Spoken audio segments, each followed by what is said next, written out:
So the 2026 NFL Draft is technically still going on, but for the Saints, it potentially is officially done. Again, I did say though the draft is still going, so there is a potential chance we could trade up of some sort. But I think knowing the Saints, their draft I believe is done.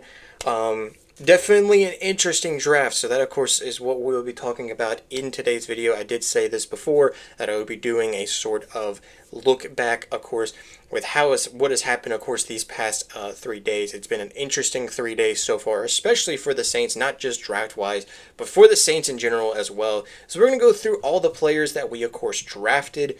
We're going to go, excuse me. We're going to go through all the players that, of course, we drafted, go over, of course, their stats, and go over, of course, why they, of course, were big draft picks and what they could do for this team moving forward. Again, this was a pretty crazy draft class for, of course, the Saints. There was a lot, I don't want to say question marks, but definitely a lot of shockers, in my opinion, with a couple of these picks. Now, with that being said, let's go ahead and get into the video. Before we get into the video, however, make sure you guys hit that subscribe button and the notification bell for future upcoming videos here on the BrewCrew channel. So, of course, continue to do football content like this for the Saints and also LSU as well. And, of course, wrestling content as well for any of my wrestling fans as well. Now, with that being said, let's go ahead and move on to the video. Now, let's go ahead and start off with the video. I know that was kind of a little interesting jump. I just blanked out for a second there. But anyway, let's go ahead and get right into the video. I kind of want to start off with a couple LSU players. Of course, we saw Monster Delane taken as a top 10 pick. AJ Hulsey and Xavier Thomas were both third-round picks. Xavier to the Bears and AJ to the Colts. I think earlier today we saw Bauer Sharp, the tight end, got picked up. Honestly, now I can't remember who he just got picked up by. I recently just saw Harold Perkins. It finally got picked up by the Falcons.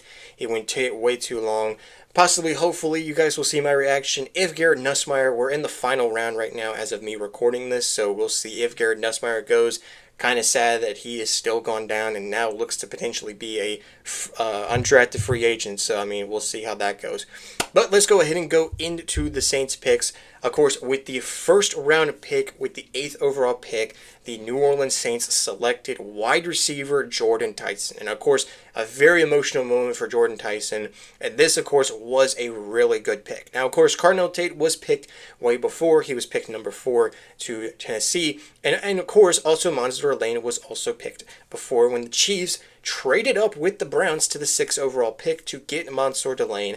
So, in my opinion, of course, I definitely still like this pick. I don't hate it because if you remember from my previous video, I did say one of my favorites, of course, potentially of who I think we could pick with this 8th overall pick was Ruben Bain.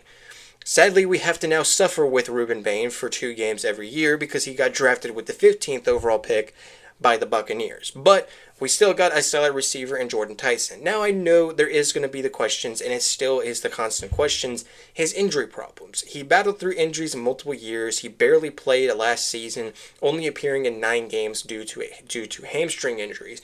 But he is still the most talented receiver on this team, and if he can stay healthy, if he can stay healthy and be a top target for Tyler Shook and a great duo with Chris Olave, he is definitely a great overall pick. Of course, his college career, he started at Colorado, then he transferred to Arizona State, where he played for the rest of his career. 2024 was a great year for him. He clipped 1,000 yards and 10 touchdowns, but of course he was injured and did not play in the college football playoff game. Of course, he's a former teammate with Cam Scatterboo on Arizona State. This past year, he had a pretty good season, 711 yards and 8 touchdowns in the 9 games he did play in, and was a critical receiver for this team continuously. He also had a rushing touchdown as well, ending off his Arizona career, or his entire football career, with over 2,200 receiving yards and 22 touchdowns and 158 career receiving yards. So honestly, again, this is a solid, great pick. It was one of the positions we needed coming into this draft. It's a great pick. I love it.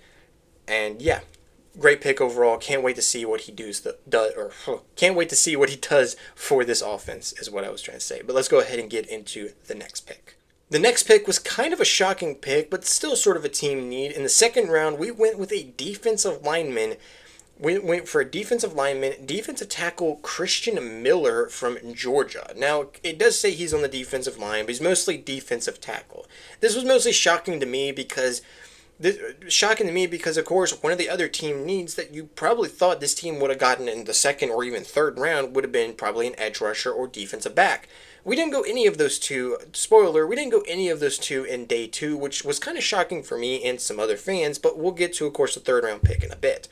But this is still a solid pick because it does still help with our defensive line. It gives him help. It gives Brian Brzee help in the interior, and he's a great run defender. He's a great run. He definitely is a really great run defender. Looking at this past season, yes, he only had 1.5 sack, but he had 4 tackles for loss and combined for 23 tackles. He, of course, spent all 4 years of his college career with the Georgia Bulldogs, being a part where he mostly was, of course, redshirted his freshman year or in 2022, which is when they won a national title. He'd been a solid starter with them for almost every season that he's played for them. He racked up 11.5 tackles for career tackles for loss and 4 career sacks and 64 career total combined tackles. So honestly, it's not that bad of a career stats, and honestly, he's definitely a really great run defender on line, so that definitely helps the interior of our line, pairing him with Brian Brzee, so it's still a pretty good pick overall, though. But let's go ahead and get into our third round pick. Our third round pick being a pretty shocker in my opinion that we went with this, but with our third round pick, we went with tight end Oscar Delp. Now, honestly, you're going to look at his stats, and it's not really going to look like eye-popping stats, but it does help with our tight end room that now, of course, does have Juwan Johnson, but also Noah Fant that we got from free agency, so it does give us that extra tight end, but a little bit of me doesn't really like that it was worth it for us to get a tight end this high, at least in the third round. I would have expected maybe 5th or 6th round to get a tight end, but third round, I don't know. He did have some pretty okay numbers throughout his career. His best year, sort of overall, mostly touchdown-wise, was back in 2024, where he had 21 receptions, 248 yards, and 4 touchdowns. The previous year, though, was actually his best year overall in his career, with 24 receptions, 284 yards, and 3 touchdowns. He only had 1 touchdown this past year and still eclipsed over 260 yards receiving. He's ending his career stats with over 70 career receptions, 854 career receiving yards, and also 9 career receiving touchdowns. Now, of course, you're going to look at those stats, and it's going to kind of be interesting stats to see for a tight end, but I think he could definitely help maybe as a running block tight end. Of some sort, and definitely does help our tight end room, pairing him with Noah Fant and Juwan Johnson, but it definitely still is a shocking pick, in my opinion, that the team did, especially with our third round. But either way, it's a solid okay pick, middle ground really pick, and I can't wait to see what they actually do with him if he appears on the field as a rookie. So yeah, but let's go ahead. That ends off day 2. Let's go ahead and start off day 3, which of course is today of me recording this, to some of big time picks and other news that happened in day 3. Now, starting off day 3 with the 4th round, we decided to go offensive line in the 4th round. Now, this one was pretty shocking for me as well, but it does help because it does help with our offensive line situation. And mostly, I did think that we were going to get an offensive lineman. I just didn't really want us to get an offensive lineman in the 1st round. Now, the player we ended up going for was Jeremiah Wright. Now, of course, he's an offensive lineman that doesn't really have a lot of stats, but he played in almost every game throughout his career at Auburn. Shockingly enough, he actually initially went to Auburn as a defensive lineman, then transitioned to offensive tackle. Pretty solid offensive tackle starter, playing in a combined 53 career games, mostly, of course, throughout his time at Auburn. Half of those, of course, most of those being when he was, of course, an offensive lineman. Now, again, nothing else to say more about the stats, but a solid player, definitely, of course, is going to be potentially, hopefully, a big impact for our offensive line. Don't think I see him as an instant starter, but he definitely could be a more rotational guy, especially if we have injuries. Now we move on to the 5th round, which was kind of big, or actually, no, we actually stay on the 4th round with our second 4th round pick. We had 2 picks in the 4th and 5th round. Continuing the 4th round with our final pick of the 4th round, it was sort of another shocker that we went with wide receiver. That is right, we went wide receiver Bryce Lance from North Dakota State. That is right. If you know what that last name, that's right. He is the younger brother of Trey Lance, a former top 5 pick. But of course, But of course, this was definitely shocking. But looking at it, it does help bolster our offense, our wide receiver room a little bit. He is a two-time FCS national champion. He helped the Buffaloes win a national championship in 2024. The other one was his redshirt freshman year in 2021. The past 2 years, though, 24 and 25, were some really great years for him. 2024 by far was, though, the best year. He had 75 receptions for over 1,053 yards and 17 touchdowns. He also had a rushing touchdown in both of his final 2 seasons.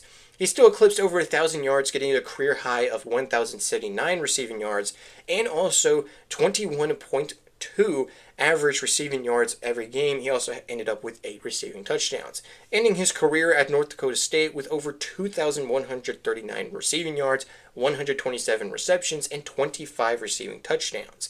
So honestly, I think this is definitely a pretty good pick. You see the stats there. Yes, it's an FCS school like North Dakota State, but he could be a solid contributor to this wide receiver room. Maybe in the special teams, definitely could help as a number 4, maybe even number 3 receiver, depending on Vele's performance and all that. But combining him with Chris Olave and other receivers that we have, and also having Tyler Shook, definitely a pretty good, solid pick overall. But still was a pretty shocker when I first saw it. When I first saw it, so definitely looking forward to see how he does. We'll just see if he does better than his brother. However, though, we ended up not having a second pick in the 5th round because we ended up trading with the Las Vegas Raiders for our 5th round pick, mostly trading for an edge rusher. They ended up trading their edge rusher Tyree Wilson to us for, of course, our 5th round pick and also a 7th round pick. We ended up not having a 7th round pick, but we got a 7th round pick, with, of course, the help from Las Vegas, not only, of course, giving us a 7th round pick, but also giving us a much needed position, which was edge rusher in Tyree Wilson. Now, I'm looking at the stats right now. Tyree Wilson was a first-round draft pick, actually, back in 2023, being 7th overall out of Texas Tech, I believe is where he went. He played for both Texas Tech and Texas A&M. Drafted by the Raiders in the first round in 2023, and he's had a pretty okay, solid career. At this point, he has 12 career sacks. He has 12 career sacks and 16 career tackles for loss. And in the past 2 seasons, he's had some pretty solid seasons. 2024, he racked up 4.5 sacks along with 6 tackles for loss and 10 QB hits. This past year in 2025, he also had 4 sacks, a forced fumble, or two forced fumbles and a fumble recovery, and also racked up 8 tackles for loss, along with 6 QB hits, and also had a safety this year. So honestly, he's a solid, well-rounded player, and definitely does help us on that other edge position. So we'll see how, of course, this team utilizes him, especially Brandon Staley. We'll see how, of course, he utilizes it. But we got a big-time player, though, in Tyree Wilson. So, yeah, big trade that was. But now let's move on to the final few rounds. Moving on to the final few rounds, we also had, I believe, 2 picks in the 6th round, I believe, because the 2 picks in the 6th round that we ended up using the first one on a defensive back finally. That is right, we ended up using it on Lorenzo Styles. That is, of course, if you know the last name, that is right. He is the younger brother, not the younger brother, I think they're the same, but the brother of Sonny Styles, who, of course, was a top 10 pick. But finally, we got ourselves a defensive back, a safety, and Lorenzo Styles. Now, of course, again, you're going to look at his stats, and it's not really going to look eye-popping or anything like that, but he was definitely a lockdown defender. He didn't really have any career interceptions, but he's more of a hard-hitting / really lockdown defensive back corner. It does say cornerback on here, but he's also a safety, but I think we can utilize him in either way. He was a big integral part of the Ohio State Buckeyes defense, of course, especially during their 2024 championship campaign. He ended off his career with a combined 47 tackles and 1.5 sacks, and also 7 pass breakups. He was even solid in kickoff returns, even having a kickoff return touchdown. So we could utilize him in the return game as well, as he is a speedy player as well. I mean, even before he went to Ohio State, he actually played for Notre Dame as a wide receiver, then transferred to Ohio State. He ended up redshirting, it looks like, 1 year, or had 1 more year of eligibility at one point, and he ended up playing a couple more seasons with Ohio State, and now here he is, now a member of New Orleans Saints. This is definitely a big win in my opinion. Hopefully it could turn out to be a steal, but Lorenzo Styles Jr., now a member of the New Orleans Saints, so yeah. The next pick, however, in our 6th round pick is a player who is staying in Louisiana. That is right, and another wide receiver, a third wide receiver in this draft class. That is right. We ended up getting Barian Brown. And honestly, this is a really good pick. I honestly, for some reason, like this pick better than the Bryce Lance pick. Mostly not just because he's a player who played with LSU. He is a great returner. Now, you look at his receiving stats. His freshman year was his only best year. He formerly played with Kentucky, and then he came to LSU. He ended up leading the team, though, in receptions and yards. Of course, he was the leader in receptions and yards with 532 receiving yards and 53 receptions and only 1 receiving touchdown. He ended his career, though, with over 2,000 career receiving yards and only 12 career receiving touchdowns. He even did have a couple of rushing touchdowns as well, with only 2 career rushing touchdowns. Excuse me. But really, what he is really good at, it is his return ability. Now, he was a solid return man for LSU this past year, but you gotta go back to his sophomore 2023 campaign, where he had an average return of 36 yards per return and 3 kickoff return touchdowns as a sophomore for Kentucky. He was pretty solid as well for LSU, where I believe he did lead the SEC in kick return yards and kickoff and yards per return as well with 29.7, and did have a kickoff return touchdown, which was in the bowl game against Houston to start off the game, which was really great. He ended up his career, though, with nearly 2,000 career kick return yards and 6 kickoff return touchdowns in his career, off of 65 career total returns. So honestly, I don't see him really being a weapon in our offense. Maybe yes. He is definitely a good replacement for Rashid Shaheed, who of course we traded last season because of his speed and his amazing return ability. So definitely look out for him of being a big time return man. So I'm honestly really happy about this pick because it helps with our return ability and it continues to bolster up this wide receiving core. I can't wait to see how this season goes, but we have one more pick left to go. And in the final pick of, I don't know what just happened to me there. Sorry about that. The final pick of the Saints 2026 NFL draft class goes to TJ Hall, a defensive back, cornerback, I believe, out of Iowa. Now, he was a full-time starter, played all of his 4 years of college with Iowa. This past year was definitely a pretty okay year. He doesn't, again, have eye-popping stats, only 2 career interceptions, but he was locked down, though, this past year. 10 pass breakups was really great. And definitely could be a future lockdown. He also, it looks like he has been dealing with injuries. He only played in 6 games in 2023 and barely played a good amount of games in 24 and 25. So you might see him a lot more on special teams than really on defense, but it does give us more room on the with the defensive back room, definitely adding him with the other defensive backs that we have. So an okay solid pick for our final pick of this draft class. Alright, ladies and gentlemen, where there is your New Orleans Saints 2026 NFL draft class. So there is no really lows or anything, just kind of some shocking picks, really, and some questionable picks, maybe a little bit, in my opinion. But overall, this was honestly a pretty solid draft class.